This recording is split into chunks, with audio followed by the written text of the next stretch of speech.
In today's video, we will learn how to efficiently do data entry in Microsoft Excel. Here you see a range of data.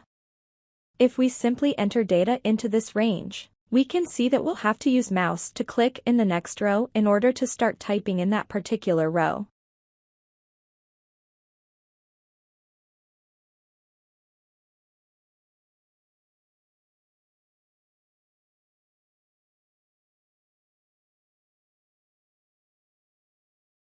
You know, using mouse is not the most efficient way of doing data entry jobs.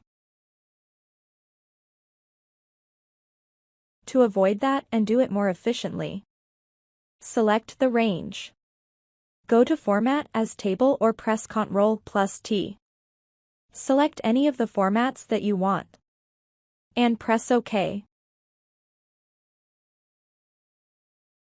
Now when you type in, and when you reach to the end of the range, just press Tab, and you will find yourself in the start of the next row.